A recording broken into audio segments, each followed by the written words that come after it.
Nykaa is one of the most fascinating startups in Indian startup ecosystem. Nykaa is one of दो startup जिसने अपने आप को प्रॉफिटेबल साबित किया है।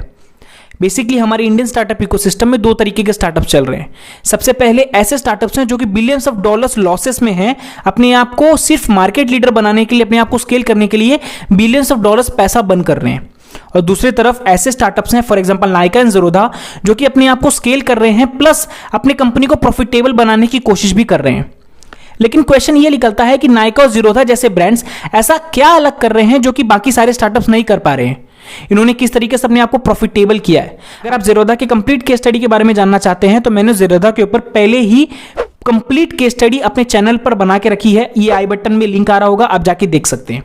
और नायका के केस स्टडी के बारे में आज हम बात करेंगे। तो आज के इस वीडियो में हम जानेंगे कि नायका की कंप्लीट केस स्टडी, नायका किस तरीके से ऑपरेट करती है, नायका का बिजनेस मॉडल क्या है, और वेरी इंपॉर्टेंट कि नायका किस तरीके से प्रॉफिटेबल हो रही है और उनके आगे जाके क्या स्ट्रेटेजीज हो सकते हैं। तो बढ़ते अपने इस वीडियो की तरफ। वीडियो स्टार्ट होने से पहले प्लीज प्लीज प्लीज चैनल को सब्सक्राइब करो और इस वीडियो को पक्का पक्का लाइक करो, क्योंकि अगर आपको वीडियो पसंद आ रहा है तो आपका लाइक हमारे लिए बहुत ही ज्यादा इंपॉर्टेंट रोल प्ले करता है। ओके, वीडियो स्टार्ट करने से पहले बस एक चीज और बोलूंगा आप लोग से कि आप लोग प्लीज वीडियो को देख रहे हो, लेकिन आप लोग मुझे बस एक हेल्प करो कि अगला केस स्टडी आपको कौन से स्टार्टअप के ऊपर चाहिए, कौन से ब्रांड के ऊपर चाहिए, आप नीचे जाके कमेंट कीजिए। और बेसिकली मैं पूरा ट्राई करूंगा कि अगला केस स्टडी मैं आपके दिए हुए कमेंट के ऊपर ही लाऊं। ओके, बढ़ते अपने वीडियो की तरफ। Nykaa is a beauty retail company जो कि अपने प्रोडक्ट्स को ऑनलाइन एज वेल एज अपने ऑफलाइन स्टोर्स पर सेल करती है। नायका के कस्टमर की बात की जाए तो फिलहाल नायका के पास 5 मिलियन एक्टिव मंथली कस्टमर्स हैं जो कि उनके वेबसाइट से और उनके ऑफलाइन स्टोर से रेगुलरली शॉपिंग करते हैं। नायका के पास 80 plus stores pan India available हैं जहां पे आप जाके अपने प्रोडक्ट्स को खरीद सकते हो। नायका के पास फिलहाल 500 ब्रांड्स प्लस 1,30,000 प्रोडक्ट्स उनके वेबसाइट पे लिस्टेड हैं।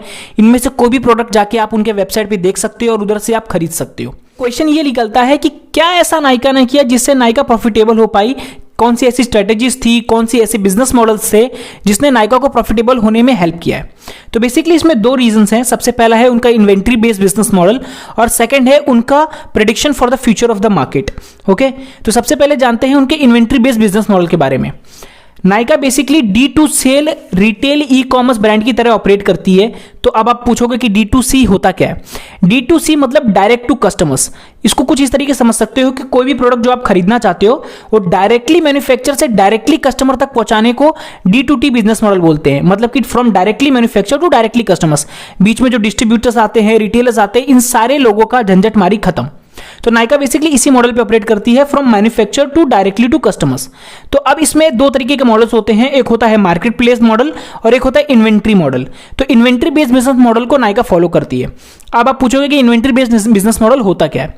Inventory based business model is very simple. एक एग्जांपल की तरह समझते हैं कि फॉर एग्जांपल नायका को एक लिपस्टिक सेल करनी है। तो अब नायका क्या करेगा इन्वेंट्री बेस्ड बिजनेस मॉडल में कि नायका उनके मैन्युफैक्चरर के पास जाएगा जो कि लिपस्टिक्स बनाता है और उनसे thousands and lakhs of lipstick एक ह्यूज वॉल्यूम में पहले से ही खरीद के रख लेगा। इससे क्या होगा, सबसे पहली चीज उनको जो प्रॉफिट मिलेगा एक इतने सारे वॉल्यूम में खरीदने का कि नायका को जो लिपस्टिक का प्राइस है वो बहुत कम पे मिलेगा। मतलब बहुत कम प्राइस पे उनको लिपस्टिक अवेलेबल हो जाएगी। वो सारे लिपस्टिक को ले जाके अपने वेयर हाउसेस में स्टोर करेंगे। नायका के केस में नायका के पास 3 वेयर हाउसेस है, बेंगलोर, दिल्ली एंड मुंबई। इन तीनों वेयर हाउसेस में जाके नायका स्टोर करेगी अपने लिपस्टिक्स को और लास्ट में जब जैसे जैसे उनके ऑर्डर आते जाएंगे तो नायका इन सारे लिपस्टिक को अपने रिटेलर्स को, अपने जो कस्टमर्स होते जिन्होंने ऑर्डर किया है उनको सेल करती जाएगी। अब आप पूछेंगे कि नायका ने इन्वेंट्री बेस्ड बिजनेस मॉडल ही क्यों यूज किया। इन्वेंट्री बेस्ड बिजनेस मॉडल के 3 सबसे बड़े बेनिफिट्स होते हैं। सबसे पहला कि इन्वेंट्री बेस्ड बिजनेस मॉडल में आपको क्वालिटी कंट्रोल आ जाती है प्रोडक्ट के ऊपर। तो जो भी प्रोडक्ट होता है उसके ऊपर आपकी क्वालिटी कंट्रोल होती है। तो बेसिकली जब वो आपके वेयर हाउसेस में स्टोर होते हैं तो आप उनको चेक कर सकते हो कि वो क्वालिटी के हिसाब से बराबर है कि नहीं है, राइट। सेकंड चीज उनका प्राइसिंग।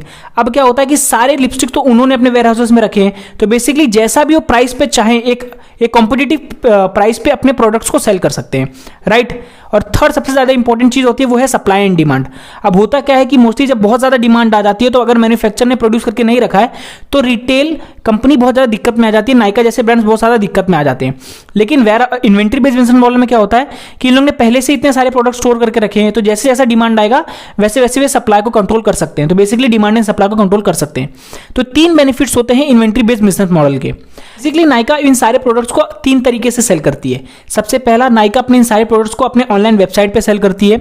नंबर 2, अपने इन सारे प्रोडक्ट्स को नायका लक्स करके इस ब्रांड पे सेल करती है। अब नायका लक्स है क्या?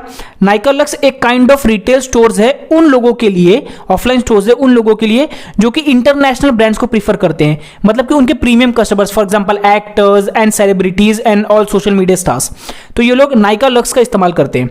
Third is Nykaa on trends. Nykaa on trends मतलब कि ये स्टोर्स में क्या होता है कि बेसिकली जो भी फैशनेबल चीजें जो कि ट्रेंडिंग पे होती हैं, ये सारी चीजें आपको यहाँ पे अवेलेबल होती हैं। अगर आपको कुछ ऐसी चीजें खरीदनी है, कुछ ऐसे कॉस्मेटिक एंड ब्यूटी प्रोडक्ट्स खरीदने हैं जो कि फिलहाल ट्रेंड पे हो, तो आप नायका ऑन ट्रेंड्स पे जाके शॉपिंग कर सकते हैं। यहाँ पे आपको सारी चीजें ऑन ट्रेंड के हिसाब से मिलेंगी। ये तो हो गया इनका सबसे पहला रीजन प्रॉफिटेबल होने का, वो है इन्वेंट्री बेस्ड बिजनेस मॉडल।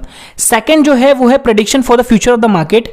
इसमें क्या हुआ कि नायका बेसिकली 2012 में स्टार्ट हुई थी, मतलब 2012 में स्टार्ट हुई थी, लेकिन 2015 तक नायका ने अपने वेबसाइट पे सिर्फ और सिर्फ दूसरे के प्रोडक्ट्स, दूसरे ब्रांड्स के प्रोडक्ट को सेल किया है।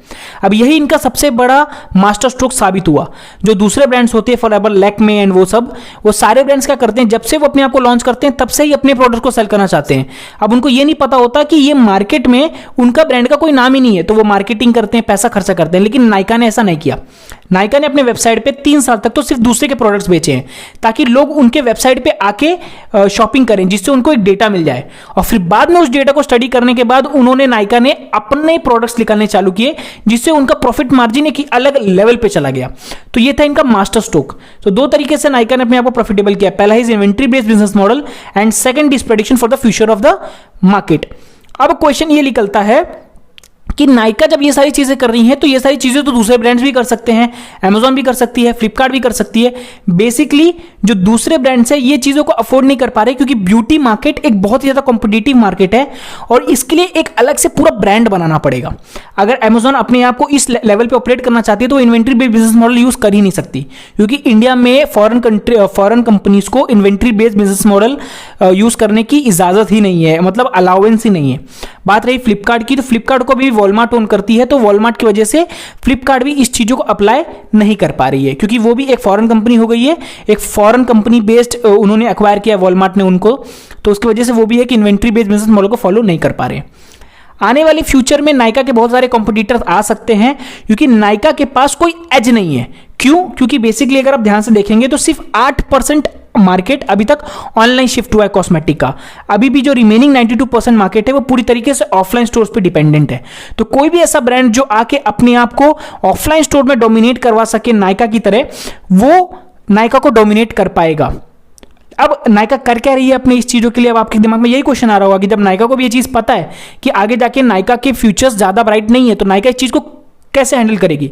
इसको हैंडल करने के लिए नायका ने अपने ओमनी चैनल अप्रोच का इस्तेमाल किया है। मतलब नायका अपने कस्टमर से फीडबैक लेने के लिए, अपने कस्टमर से रिलेशन बनाने के लिए जो रियल लाइफ मार्केटिंग स्ट्रेटेजीज है, जो मॉडर्न मार्केटिंग स्ट्रेटेजीज है, उनका इस्तेमाल करती है। For example YouTube content marketing, फिर क्या बोलते हैं पोस्ट मार्केटिंग, वो सारी चीज़ों का इस्तेमाल करती है। अपने कस्टमर्स को इतना इंगेजिंग रखती है कि कस्टमर्स क्या करते हैं कि अगर उनको कोई भी चीज़ें जाननी है कि आजकल कॉस्मेटिक में क्या नया ट्रेंड आया है, तो सबसे पहले नायका के वेबसाइट पे, नायका के यूट्यूब चैनल पे जाके ही रिसर्च करते हैं। तो इस तरीके का कस्टमर रिलेशनशिप नायका ने बना के रखा है, क्योंकि उनको पता है कि आगे जाके मार्केट में सिर्फ और सिर्फ रिलेशनशिप मैटर करने वाली है, क्योंकि सारे लोग उसी बेसिस पे खरीदेंगे प्रोडक्ट, यहाँ पे जाके उनको प्रोडक्ट की सबसे ज़्यादा अंडरस्टैंडिंग और सबसे ज़्यादा ट्रस्ट मिलेगा।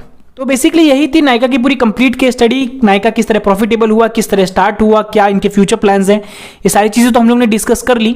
लेकिन आप लोग से मैं एक रिक्वेस्ट करना चाहता हूं कि अगर आपको सचमुच हमारे इन वीडियो से कुछ भी फायदा हो रहा है, अगर आपको थोड़ा भी हमारे वीडियोस अच्छे लग रहे हैं, तो प्लीज़ और प्लीज़ चैनल को सब्सक्राइब कर लो। बहुत टाइम से वीडियोस में बीच में नहीं डाल पाया था, क्योंकि जो मेरा पूरा सिस्टम था जिसमें मैं रिकॉर्डिंग करता हूँ, वो सारे सिस्टम पूरी तरीके से खराब हो गया था, तो उनको मैंने रिपेयर करने के लिए दिया था। अभी रिपेयर होकर पूरा सिस्टम आया, इसलिए मैं रिकॉर्डिंग कर पा रहा हूँ। तो आई होप कि आप थोड़ा अंडरस्टैंड करेंगे और चैनल को सब्सक्राइब करेंगे। तो प्लीज़ प्लीज़ प्लीज़ चैनल को सब्सक्राइब कर देना। अगर अच्छा लगता है वीडियो लाइक कर देना और अपने भाई को ऐसे प्यार देते रहना। Bye bye, sayonara.